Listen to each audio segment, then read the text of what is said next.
Unfortunately, we had another bad week of sales. October 1st through 7th, not our best week of the year, pretty close to one of our worst again, but at least we made some profit. So if you're new here, my name is Wendy and this is Nina's Jewels. My husband and I buy things at places like garage sales, thrift stores, anywhere we can find things to sell online and flip for a profit.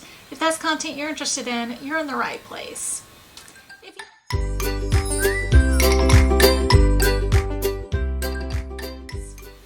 If you enjoy this video while you're watching it, we would really appreciate it if you would hit that thumbs up button. It does help us out with the YouTube algorithm and lets us and YouTube know that we're doing a good job. Also, if you're not already subscribed, consider hitting that subscribe button. It's the #1 thing that you can do to help us out and ensure that we can continue bringing you content just like this about terrible sales. But let's dive into what actually did sell this week. I mean, the outlook is not as bleak as I'm making it.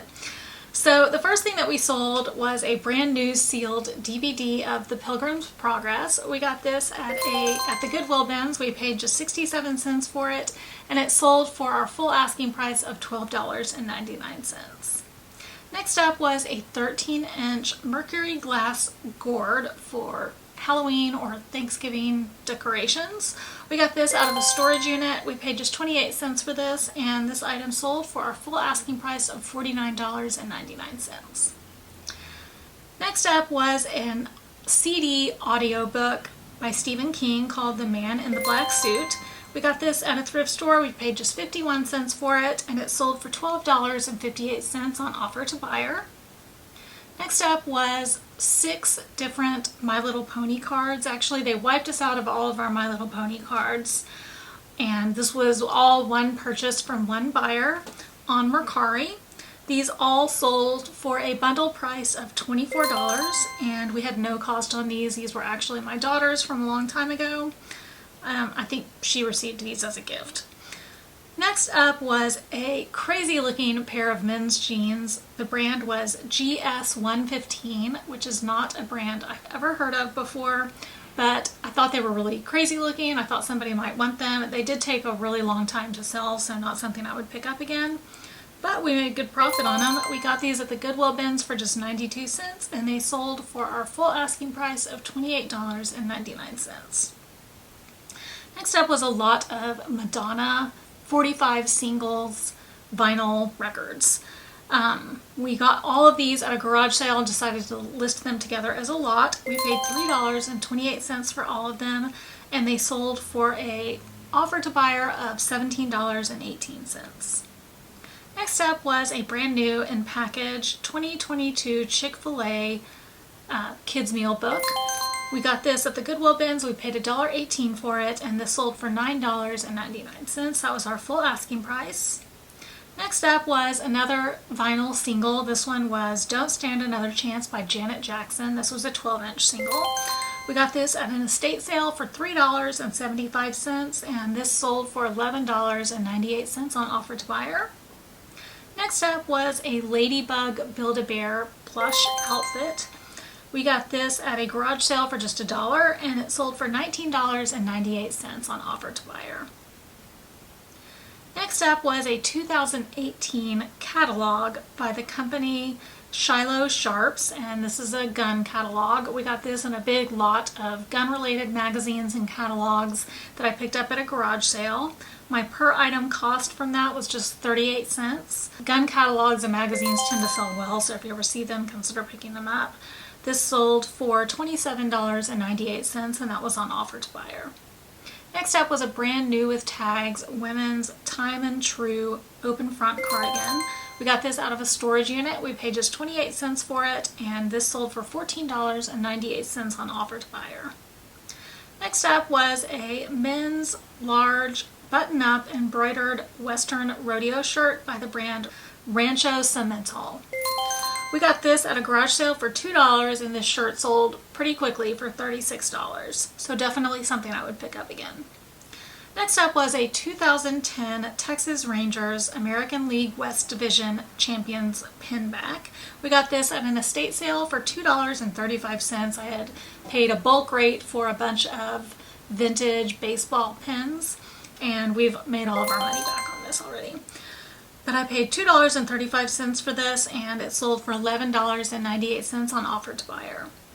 Next up was a canvas bungee sports dog leash by the brand The Dog Walker Company. This was actually gifted to us to sell by a friend, and so we had no cost associated with it. This was a brand new at tags item, and it sold for $13.50 on best offer. Next up was a pair of women's soft walk slip-on sandals. We were gifted these to sell by a family member, and so we did not have any cost, and these sold for $25 even on best offer. Next up was a vintage H-Bar C men's pearl snap western shirt, and it had custom handmade embroidery of a palm tree on the back. We got this at an estate sale for $3. It took a really long time to sell. We kept getting interest on it, but maybe I just had it overpriced. So when our sales were so bad this week, I actually accepted a really low offer on it just to get things moving, try to grease the wheels of eBay a little bit, and sold it for $35, and we still had a good profit on that. So you might notice actually that some of the offers that I accepted this week seem lower than some of the offers I usually will accept. When our sales are really low like that, I will accept any reasonable offer that comes our way, and really I'm more willing to wheel and deal with people. So that's probably reflected in our sales this week. Next up was a 6-inch vintage organza fabric bow. I didn't really know what it was. It was like a really unique item. It had a union tag on it, so you could tell that it was vintage, but I don't know if it came off of a dress or had been cut off of something. So we just described what it was and listed. It's been listed forever. But we did finally sell it for $8. We had no cost associated with this because this was something that was just given to my daughter. Next up was a 7-Eleven adult uniform polo shirt. We found this in the Goodwill bins for $1.18, and this sold for $20 even on best offer. Some uniform shirts can go for a lot of money. This one took a long time to sell, but we still did sell it.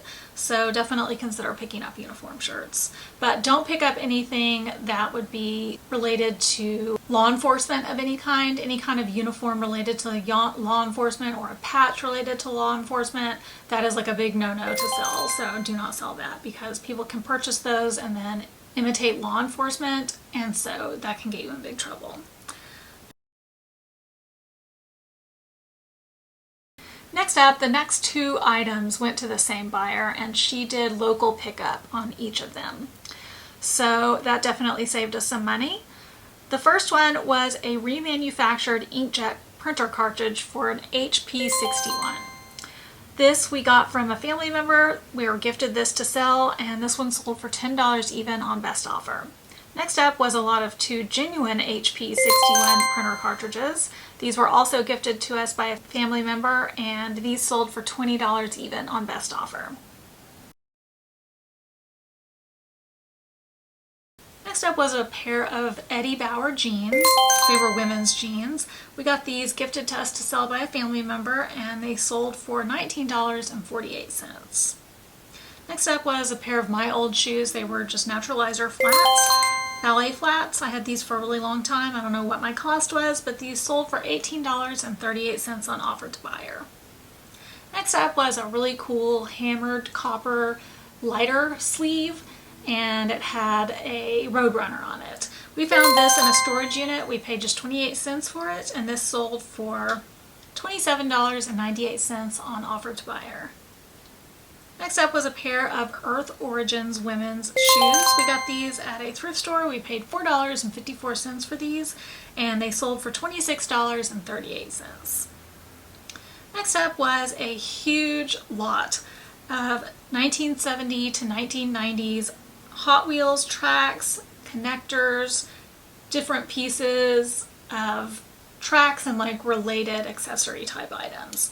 We got these primarily at the Goodwill bins. We just found one bin that just had so much different Hot Wheels stuff in it, and then I got some of it from a garage sale. Actually, we got some of it from 2 different garage sales. Our total out-of-pocket cost on these items was $10.03, and they sold for an offer to buyer of $79.98. Next up was a lot of 7 vintage Russ brand 7-inch troll dolls. Some of them did have some damage, so you'll see where I said read in the title, and that means that you need to go down into the listing and read more information about it. But we found these at a thrift store. We paid $4.93 for them, and they sold for $32 even on best offer. So you can see that our sales are picking up as the week goes on. So I don't know if that was because we were listing more or because I accepted and made some low offers and kind of got our sales moving. But sometimes those are, some tricks that you can do if your sales are slow on eBay. Last, I'll go over all of the collectible cards that sold from my husband's personal collection. This week we sold 3 low value cards for a grand total of $8.28.